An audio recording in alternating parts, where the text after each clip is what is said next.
ಆದ್ರೆ ತಾಲೂಕಿನಲ್ಲಿ ಇವತ್ತು ಆಯೋಜನೆಯನ್ನ ಮಾಡಿದ್ದೇವೆ. ಜನಗಳ ಸಮಸ್ಯೆ ನಾನಾ ಸಮಸ್ಯೆ ಇರುತ್ತೆ.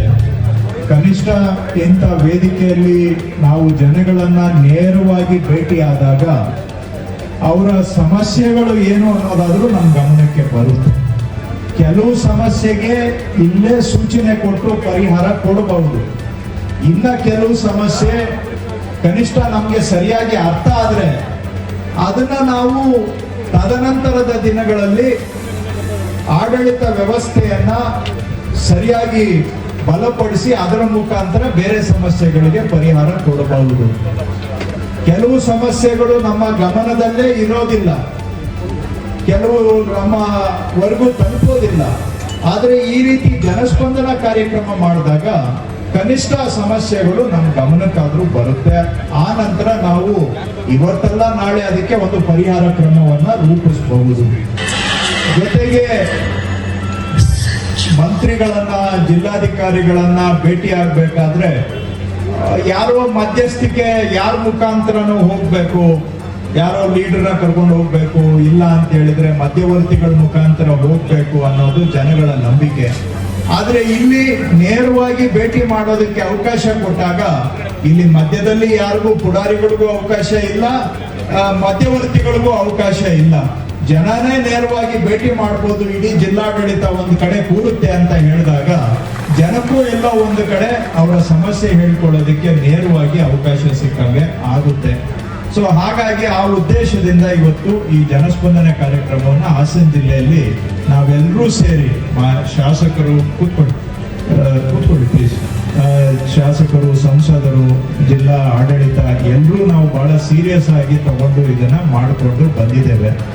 ಈಗ ಉದಾಹರಣೆಗೆ ನಾವು ಹಾಸನಲ್ಲಿ ಫಸ್ಟ್ ಮಾಡಿದಾಗ 860 ಅರ್ಜಿಗಳು ಬಂದಿತ್ತು. ಆ ನಂತರ ಚನ್ನರಾಯಪಟ್ಟಣ ಮಾಡಿದಾಗ 1069 ಅರ್ಜಿ ಬಂದಿತ್ತು. ಸಕಲೇಶ್ಪುರದಲ್ಲಿ 964 ಅರ್ಜಿ ಬಂದಿತ್ತು.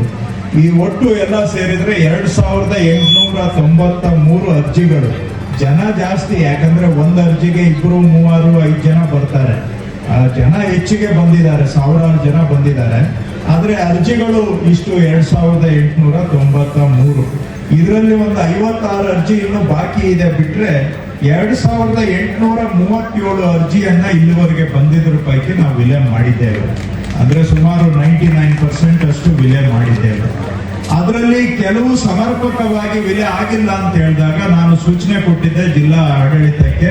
ಅವುಗಳನ್ನ ವಿಲೆ ಆಗಿದೆ ಅಂತ ತೋರಿಸಿದ್ರು ಕೂಡ ಅದು ಸರಿಯಾಗಿ ಆಗಿಲ್ಲ, ಹಾಗಾಗಿ ಅದನ್ನ ಮತ್ತೊಮ್ಮೆ ಪರಿಶೀಲನೆ ಮಾಡಬೇಕು ಅಂತ ಸೂಚನೆ ಕೊಟ್ಟು ಸೆಕೆಂಡ್ ಟೈಮು ಕೂಡ ಅವುಗಳನ್ನ ನಾವು ಕರೆಕ್ಟ್ ಆಗಿ ವಿಲೆ ಮಾಡೋದಕ್ಕೆ ಸೂಚನೆಯನ್ನ ಕೊಟ್ಟಿದ್ದೇನೆ. ಈಗ ವಿಲೆ ಮಾಡಿದೀವಿ ಅಂದ್ರೆ ಎಲ್ಲ ಪರಿಹಾರ ಆಗಿದೆ ಅಂತ ಅಂತೂ ನಾನು ಹೇಳ್ತಾ ಇಲ್ಲ. ಯಾಕಂದ್ರೆ ಕೆಲವರು ಬರೋದು ಸಮಸ್ಯೆಗಳು ಅದು ಇಲ್ಲ ಸಿವಿಲ್ ಕೋರ್ಟ್ಗೆ ಬರ್ತದೆ, ಇಲ್ಲ ಅಂತ ಹೇಳಿದ್ರೆ ಮಾಡಕ್ ಆಗದೆ ಇರೋ ಕೆಲಸನೂ ಕೇಳ್ಕೊಂಡು ಬರ್ತಾರೆ. ಇಲ್ಲಿ ಕೇಳಬಾರ್ದು ಅಂತ ನಾವ್ ಹೇಳಕ್ ಆಗೋದಿಲ್ಲ. ಜನ ಅವರು ತಿಳಿದಿದ್ರೆ ನಮಗೆ ಕೇಳ್ತಾರೆ. ಆದ್ರೆ ಕಾನೂನಿನ ಚೌಕಟ್ಟು ಒಳಗಡೆ ಏನು ಸಾಧ್ಯ ಅದನ್ನ ಮಾತ್ರ ನಾವು ಮಾಡಬಹುದು. ಜನ ಕೇಳಿದ್ ಎಲ್ಲಾನು ಮಾಡಕ್ ಆಗೋದಿಲ್ಲ. ಇಲ್ಲಿಗಲ್ ಮಾಡಿ ಅಂತ ಹೇಳಿದ್ರೆ ನಾವು ಮಾಡಕ್ ಆಗುತ್ತಾ? ಅವು ಆಗೋದಿಲ್ಲ. ಇನ್ನೆಷ್ಟೋ ಜನ ಬರ್ತಾರೆ, ಅವ್ರದ್ದು ಪಕ್ಕದ ಜಮೀನವ್ರದ್ದು, ಅಣ್ಣ ತಮ್ಮಂದ್ರದ್ದು, ದೊಡ್ಡ ಚಿಕ್ಕ ಮಕ್ಕಳದು ಅವ್ರದ್ದೇನೋ ಜಗಳಗಳು ಇರ್ತವೆ. ಅದಕ್ಕೊಂದಿನ ಅರ್ಜಿ ಒಂದು ಹಿಡ್ಕೊಂಡು ಬಂದು ಅವ್ನ ಹಂಗ್ ಮಾಡವ್ನೆ, ಇವ್ನ ಹಿಂಗ್ ಮಾಡವ್ನೆ ಅಂತ ಅದನ್ನ ತಗೊಂಡ್ ಬಂದು ಜಾಸ್ತಿ ಅಂತ ಅರ್ಜಿಗಳು ಕೂಡ ಬರ್ತವೆ.